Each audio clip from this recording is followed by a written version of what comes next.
અને બનાસકાંઠા પોલીસે ડિપ્લોયમેન્ટ માટેની તમામ તૈયારીઓ પૂર્ણ કરી ચૂક્યા છીએ. હાલમાં અમારા પોલીસ જે છે એ તમામે તમામ બૂથ અને બિલ્ડિંગ ઉપર પહોંચ્યા છે.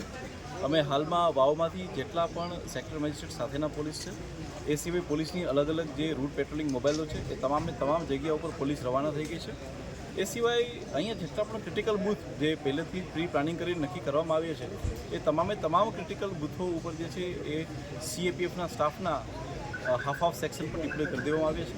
એ સિવાય જેટલી પણ મહત્ત્વની ચેકપોસ્ટો છે એ ચેકપોસ્ટો ઉપર પણ હાફ સેક્શન CAPFના હાલમાં મૂકી દેવામાં આવે છે અને ખૂબ ચુસ્ત રીતે બંદોબસ્ત છે. આ સિવાય અમારા 4 પોલીસ સ્ટેશનનો આ વિસ્તાર આવતો હોય ત્યારે 4 પોલીસ સ્ટેશન ઉપર એક DYSP કક્ષાના અધિકારીઓ અને PA/PSA કક્ષાના અધિકારીઓની સુપરવિઝન માટે અમે મૂકીએ છીએ, જેથી કરીને આ વિસ્તારના તમામ લોકો પોતાનો વોટ જે છે એ કાસ્ટ કરી શકે અને એ પણ નિર્ભય રીતે કાસ્ટ કરી શકે અને સાથે સાથે એ લોકો આ જે વોટિંગ પ્રક્રિયા છે એમાં કોઈ પણ એમને બાધા ના પહોંચાડે અને નિષ્પક્ષ રીતે મતદાન થાય એના માટેની પોલીસ ડિપાર્ટમેન્ટ દ્વારા સંપૂર્ણ તૈયારી કરી ચૂકવામાં આવી છે. Thank you.